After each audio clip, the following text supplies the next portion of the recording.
Okay, folks, we are back in the Woodsty. You might know what this is. Just like last week, this is another piece from that that pepper tree. Now you'll see this has some major cracks and scars. I don't know how deep these go. They don't seem to go all the way through. So this might be a sawdust and super glue solution. We'll see. We also have some of these, I think these are where branches had started and then got cut or lost, and then they kind of form scar tissue, which on really old pepper trees you'll see big piles of burl nodules and things, but I don't think these are going to go that deep, but maybe we'll get lucky. But as you saw in last week's video, the grain in this wood is pretty awesome. And I looked at that bowl from last week and it hasn't really warped too much. So that means the wood might be drier than it looks. Also kind of cool is this layer between the bark. I think they call this the cambium. Somebody can correct me. But isn't this cool? It's basically like paper or latex. This actually feels kind of like latex glove. It's pretty strong. Kind of rubbery. Kind of cool. I don't know if that's going to be incorporated. That won't end up in the bowl because it's just where it's located, but it's just interesting.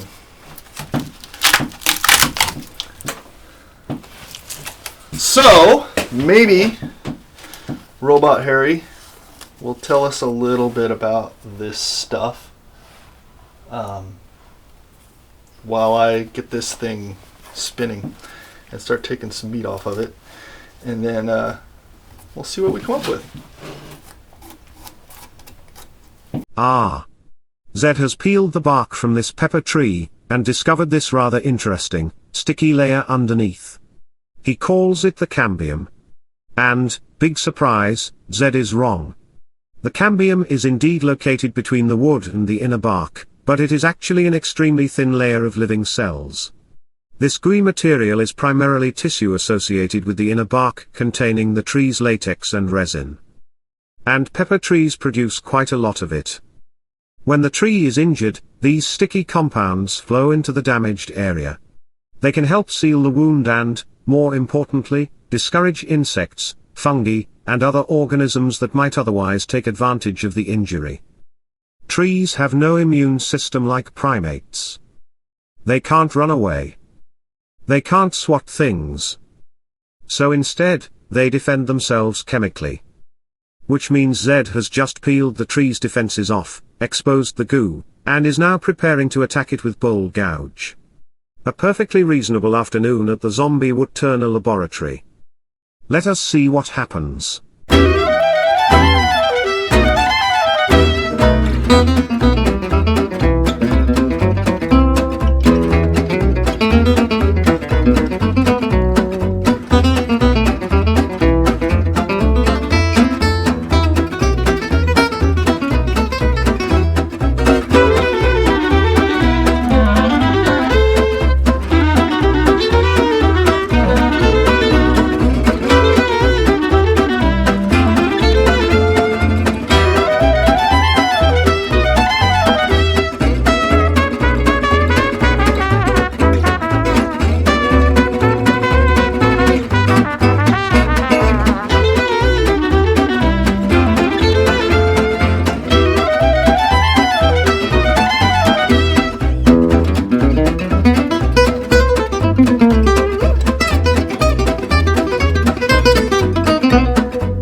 The easiest way to get into the meditative state is to simply sand wood.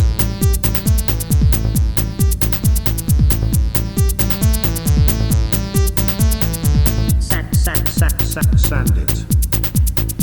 Make it smooth. Make it smooth. Real smooth. Sand it. Sand it. Sand it. Sand it. Make it smooth. Make it smooth. Real smooth. Now we are getting somewhere.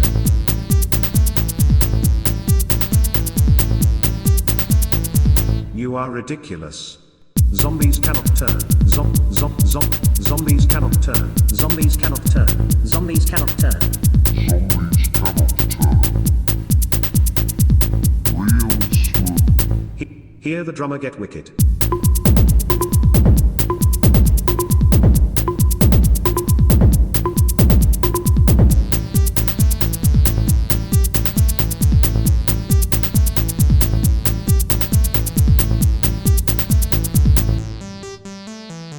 You call that smooth? Stay in your lane, Zed.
Alright folks, there is the Willow Bowl Part 2.